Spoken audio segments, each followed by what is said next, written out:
प्रिय मित्रों नमस्कार। मैं फुर्सत अली आपके अपने YouTube चैनल फुर्सत क्लासेस में हार्दिक स्वागत करता हूं। मित्रों यूपी बोर्ड कक्षा 10 संस्कृत विषय में गद्य भारती में कुछ पाठ के अनुवाद और पाठों का सारांश बताने के पश्चात अब परीक्षा के दृष्टिकोण से मैं आप लोगों के सम्मुख जो है कि संस्कृत कथा नाटक कौमुदी यह तृतीय खंड को लेकर के आप लोगों के सम्मुख प्रस्तुत हुआ हूँ। तो जैसा कि आप सभी लोग जानते हैं कि पहला पाठ जो है महात्मनः संस्मरणानि कथा नाटक कौमुदी का यह पहला पाठ है। मित्रों इसमें से जिज्ञासा उत्पन्न होगी आपको कि क्या प्रश्न परीक्षा में पूछे जाएंगे। तो इसमें ज़्यादा कुछ नहीं पूछे जाते। संस्कृत कथा नाटक कौमुदी से केवल 2 प्रकार के प्रश्न पूछे जाते हैं।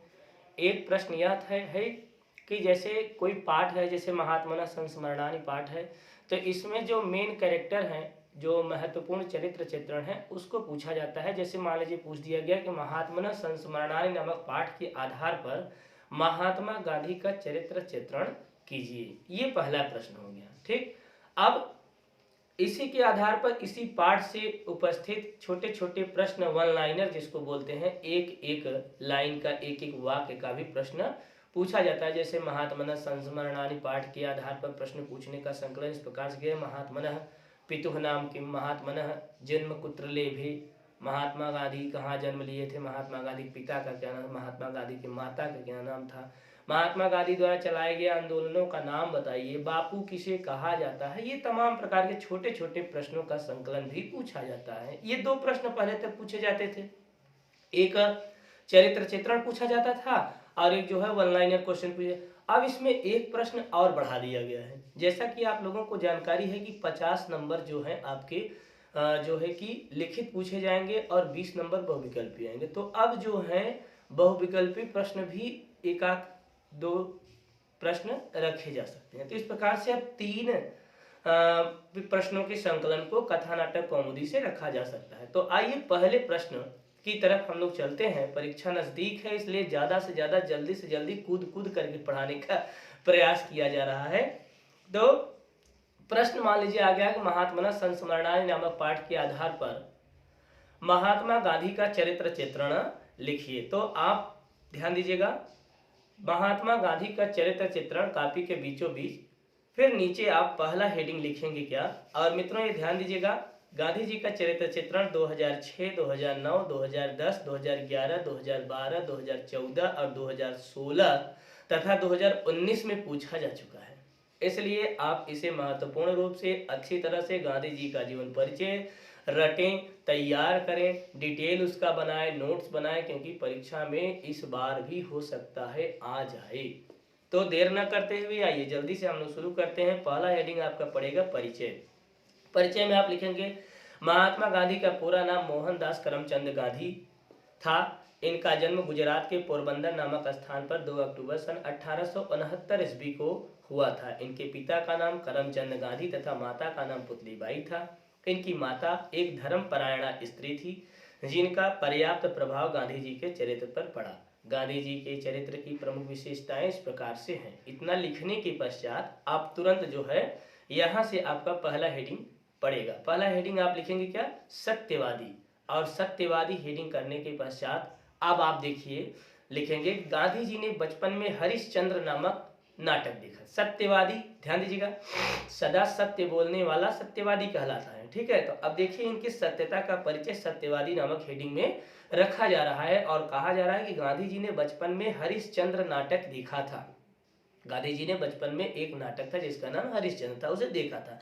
इस नाटक का इनके कोमल मन पर बड़ा प्रभाव पड़ा, जिसके फलस्वरूप इन्होंने आजीवन सत्य बोलने का दृढ़ संकल्प किया और आजीवन पालन भी किया। विषम परिस्थितियों में भी इन्होंने सत्य का अवलंबन नहीं छोड़ा। इतना लिखने के बाद आप तुरंत जो है नैतिकतावादी दूसरा हेडिंग कोट करेंगे और इसमें लिखेंगे गांधी जी पर्याप्त नैतिकतावादी थे। अनैतिक कार्यों में इनकी रुचि कदापि नहीं होती थी। उनके गुण का पता इसी बात से चलता है, जब विद्यालय में आए इंस्पेक्टर ने कक्षा की बच्चों से केटल शब्द लिखने के लिए कहा, तब इन्होंने केटल शब्द को अपनी कॉपी पर गलत ही लिख दिया था। अध्यापक के कहने पर भी इन्होंने इस शब्द को नकल करके सही नहीं किया। ये सत्यवादी हेडिंग है। अगर सत्यवादी क्या बोलते हैं कि नैतिकतावादी नहीं होते तो ये गलत को सही बना लेते, लेकिन ऐसा इन्होंने किया नहीं। अब आइए देखते हैं तीसरा हेडिंग आप लिखेंगे उपेक्षितों के नेता। बहुत छोटी छोटी हेडिंग लिखिए ताकि जल्दी से आपका समापन हो जाए और आपको 4 नंबर पूरे मिल जाएं। तो उपेक्षितों के नेता में आप लिखेंगे महात्मा गांधी सदैव ही उपेक्षितों के हितों के पक्षधर रहे।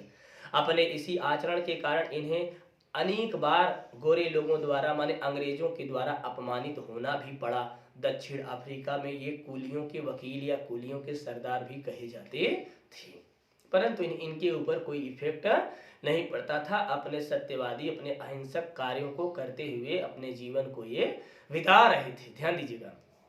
आगे अगला हेडिंग आप लिखेंगे प्रेम और एकता के अग्रदूत।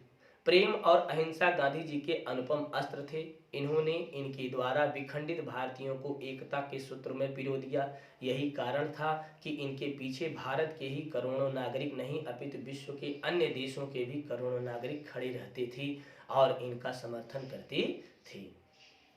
फिर उसके बाद अगली हेडिंग आप लिखेंगे भेदभाव के विरोधी। भेदभाव के विरोधी में आप क्या लिखेंगे? गांधी जी व्यक्ति व्यक्ति में कोई भेदभाव नहीं मानते थे। भले ही वह किसी भी जाति रंग अथवा लिंग का क्यों न हो, लेकिन किसी के अंदर वो भेदभाव की भावना नहीं जानते थे। फिर उसके बाद इन्होंने अनेक कष्ट उठाकर इस भेदभाव का कड़ा विरोध किया। दक्षिण अफ्रीका में इन्होंने रंग भेद के विरुद्ध आंदोलन चलाया और वहां से विजयी होकर ये लौटे। इतना लिखने के पश्चात आप जो है कि अंतिम हेडिंग लिखेंगे राम के परम भक्त।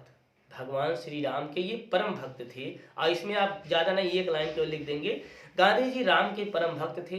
सन 1848 ईस्वी की 30 जनवरी को इन्हें हे राम कहकर ही इन्होंने अपने प्राण को त्यागे थे। मित्रों, आपको यह जानकारी होनी चाहिए 30 जनवरी सन 1948 ईस्वी को क्रूर नाथूराम गोडसे द्वारा इनकी निर्मम हत्या कर दी गई थी। आज 29 जनवरी है, कल 30 जनवरी हो जाएगा। भगवान गांधी जी की आत्मा को शांति दे, ऐसा आप सभी छात्र लोग भी अपने मन में ईश्वर से प्रार्थना अवश्य कीजिएगा।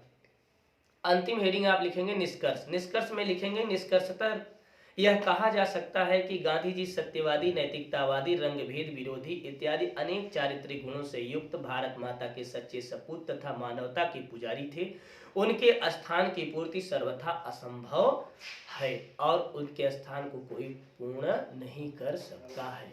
तो मित्रों, ये महात्मा गांधी का चरित्र चित्रण था। आशा है आप लोगों को समझ में आया होगा। बड़ा महत्वपूर्ण और बड़ा ही मनोरंजक यह प्रश्न था और इसको आप अच्छी तरह से कर लीजिए। इसके बाद मैं लघुत्तरी प्रश्नों को लेकर के अगली वीडियो में आप लोगों के सम्मुख प्रस्तुत होता हूं। तब तक इसे नोट्स में लिखिए और जल्दी से याद करने का प्रयास कीजिए, क्योंकि अगला नोट्स अगली वीडियो में मैं देने वाला हूं, तो उसको पढ़ने के लिए आपको इसे भी तो तैयार करना है।